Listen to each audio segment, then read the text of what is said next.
Do you have something that you truly, relentlessly desire? Despite your state of life, is there something else that you would go completely to the end of the world to get? Well, lucky for you, there is a way to achieve what you're looking for, and you won't need to go to the end of the world to get it. But you will need to go somewhere, and the place may be too out of reach for some. It's not far away, closer than one may believe, but there's requirements that some individuals may not possess. First, whatever it is that you seek, know that you must seriously desire what you want. In your eyes, it should be something you need. If you begin the journey without the correct state of mind, you will surely fail, as it will be near impossible to turn back once the journey starts. The second requirement is that you will need a vehicle of sort. Most use a car, as it's the most comfortable choice. There have been a select few that have used small motorized vehicles, such as an ATV or motorcycle. But this has proven to be quite difficult, as the conditions of the journey can prove to be too bothersome. Do not use a vehicle too large or noticeable, as you will need some of the cover of night to be most safe. Also, while any sort of car will do, you may not want to choose the most expensive or cherished vehicle. You can take your slick, new black Mercedes for the drive if you'd like, but don't expect it to come out in a pristine shine.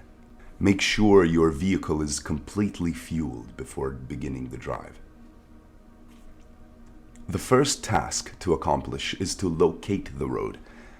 It doesn't have a name, it's not on the map, and technically it doesn't even exist.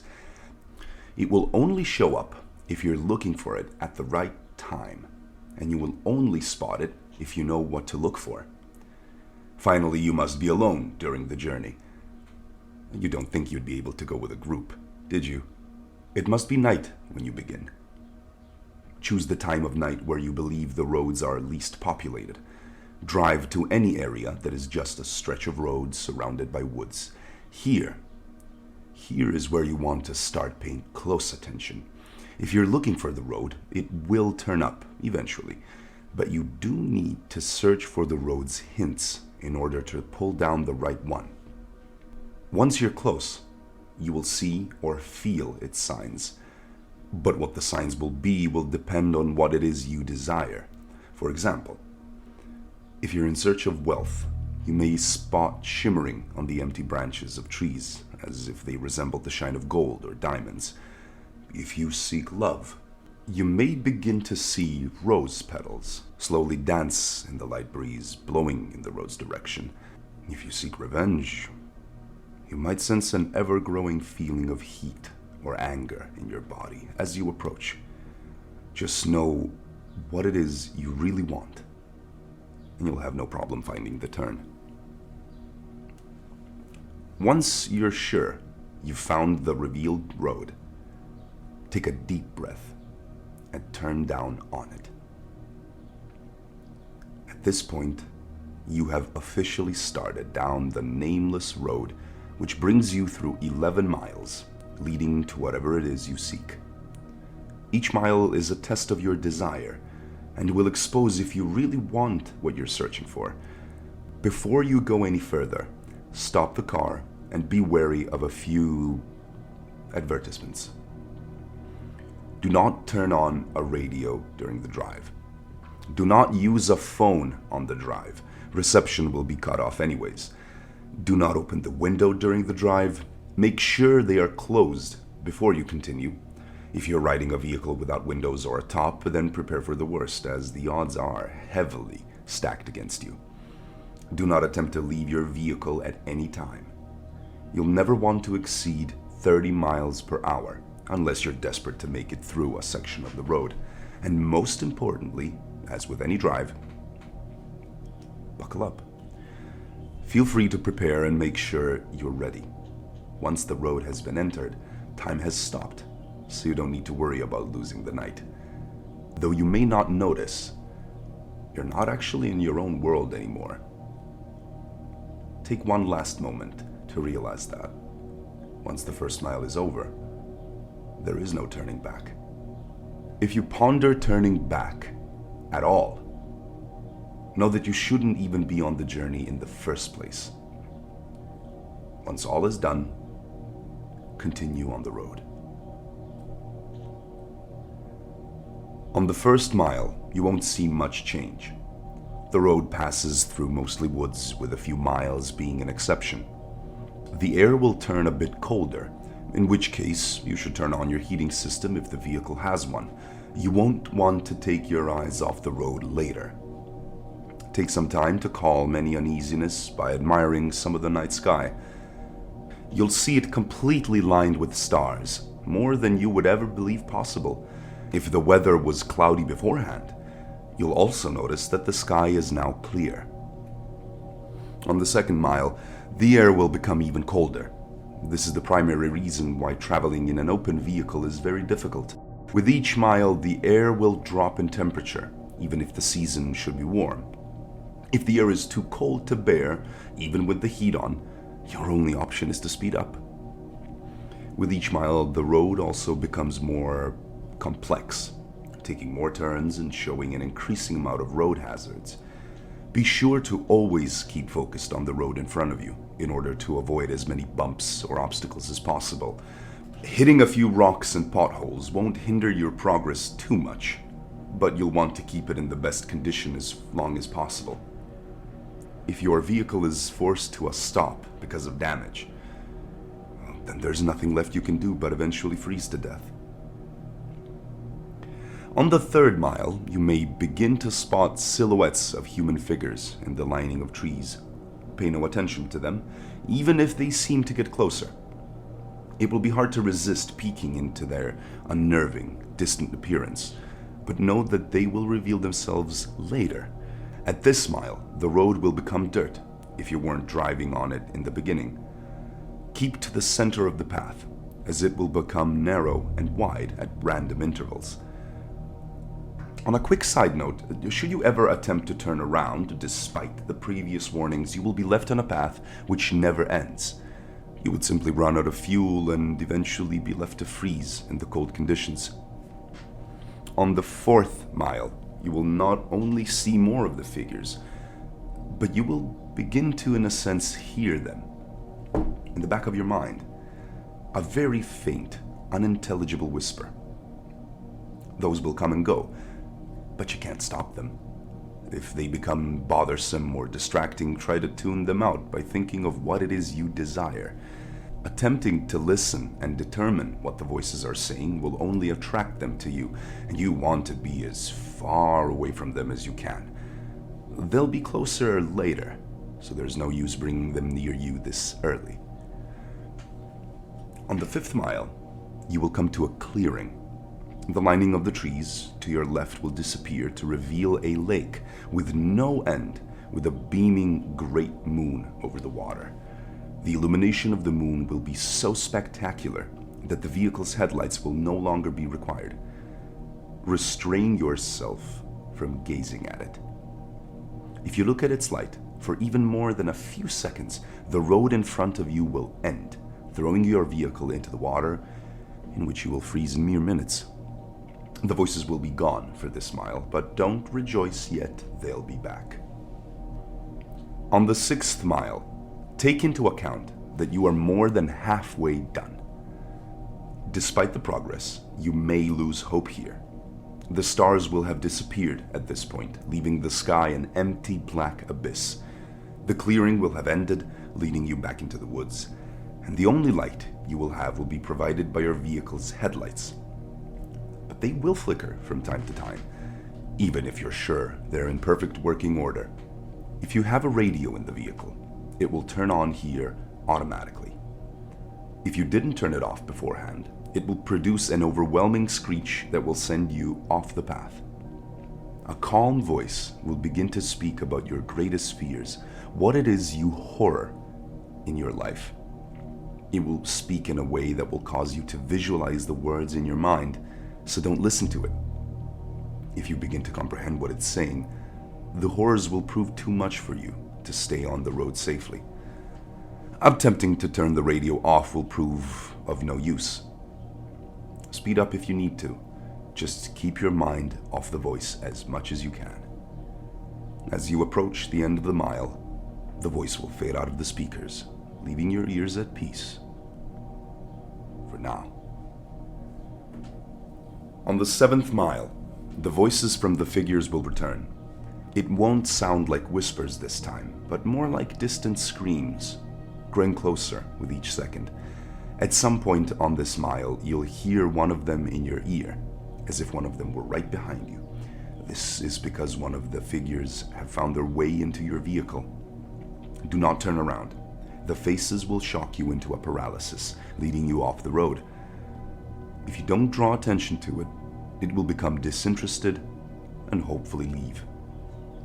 The beings are said to be the ones who have traveled down this road before, but were not successful. They live the remainder of their existence suffering in the darkness, with their only goal being to bring other travelers down with them. It has been said from experience that these beings can't physically harm you, so as long as they don't cause you to wreck, you should be fine. On the 8th mile, slow down if you're going too fast. The road here takes very sharp turns, which, if overshot, will throw your vehicle into a pit through the trees. The cold is near fatal here. If you were to have a glass or bottle of liquid in your vehicle, it would be solid in seconds. The heating system will have become completely obsolete. Your headlights will flicker more, sometimes shutting off for a few seconds. You should brake if this happens, but do not completely stop. The figures will be following you at this point, and should you stop for too long, they will surround and trap your vehicle. More of these screams can be heard from outside your doors, sometimes even sounding like maniacal laughter. Their hands will claw at your windows, desperate to reach in and feel something living. Do not look at them. They won't block your windshield. And the last thing you want to happen is to crash and be trapped with them. If you don't make it from here, pray that it's the freezing that ends you. On the 9th mile, your vehicle will stall. The headlights will shut off, as will all other systems inside. There's nothing you can do to prevent this. What you will need to do is close your eyes and immediately attempt to restart the vehicle. Keep your eyes closed, as the figures will have surrounded you at this point. The starting of the vehicle will frighten them, and they will back away temporarily. This will give you a chance to start moving forward again. If you begin to hear the windows crack from the struggle, don't lose focus. The beings can alter the vehicle, but remember that they still do not have the strength to physically affect you. You will hear nothing but their voices rampage in your mind, and there could be anywhere between 12 or 100 after you now. Once you start the vehicle, floor it. Floor it so long as you can stay on the path. When the mile is done, the beings will retreat. On the 10th mile, the voices of the beings will stop. If you were to look in the rear view mirror, do not actually do this. You will see them following you, but not as if they were chasing. They're watching you as if they were seeing you off. As you go down the 10th mile, the road will be smoother, as if you were back on the 1st mile. The figures will be lining the sides of the path ahead of you. They won't be after you, but they will watch you as you pass. Some have theorized that the beings are impressed that you've come such a long way on your journey to what you desire. This is false. They're not impressed, but they are happy. They're happy you're about to approach the next mile. They're happy because you are most likely headed to your death. On the 11th and final mile, everything in your vehicle will lose power, as it did on the 9th mile. The vehicle would normally be immobile, but you will still be moving. An unknown force will be pulling you forward. In the darkness, you will see a growing red light up ahead, as if it were a light at the end of a tunnel. Close your eyes and cover them. Do whatever it takes to make sure you do not see what you're about to go through. Covering your ears would also be helpful, but keeping your eyes closed should be a higher priority. The red light is another clearing, but there's no moon or lake this time. Once it's entered, unrelenting and inconceivable noises will sound off from all directions. No amount of bravery or conditioning will spare you from these sounds. The cold will turn into a merciless heat, burning all parts of the vehicle. You will feel the illusion of flesh being burned off your bones, that every part of you is being destroyed as you travel through screams and audible suffering. As long as you keep your eyes closed and resist the urge to see where you are, you will survive through the suffering. This will last a total of 31 seconds, but many failed to keep their eyes closed during that time and are left to the worst fate of the road. Where is this mile located? Those who survived don't know. Some have named it the transmission from hell, but whether it's a part of hell is debatable. After the final mile, power will return. Stop the vehicle. Take a moment to possibly regain some of your sanity. Let the screaming in your ears fade out, and know that you have nearly completed your journey, with the hardest task overcome. Breathe. Breathe. Breathe. And begin to drive forward once again. After only a kilometer, your vehicle will arrive at a dead end. Stop here and don't attempt to move again. Nothing will happen right this second, but do not be disappointed. Relax and close your eyes. Imagine in your mind what it is you've desired this entire time. It will most likely be the same as when you entered, but with some, the desire may actually change through the making of this journey. Think about what it was that you went through such terrifying and difficult means to acquire, and imagine possessing it in your hands. Once you have completely visualized this, slowly open your eyes.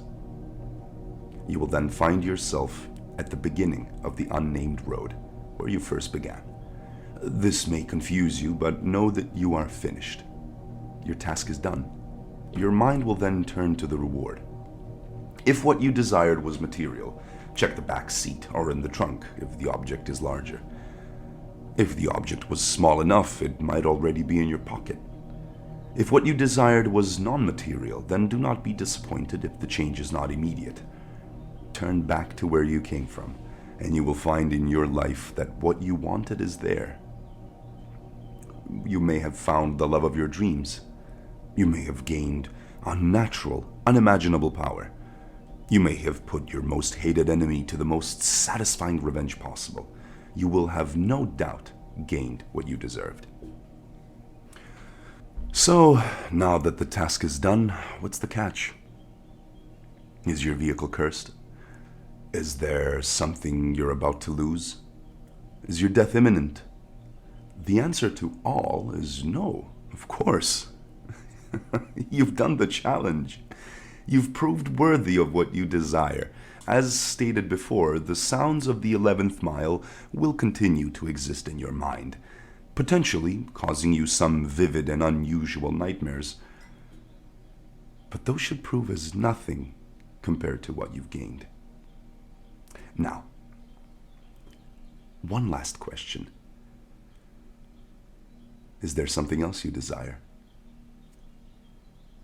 Are you not yet satisfied? After all, you're right back at where you started. The road's right in front of you. So are you up for another drive? If so, buckle up and just move forward.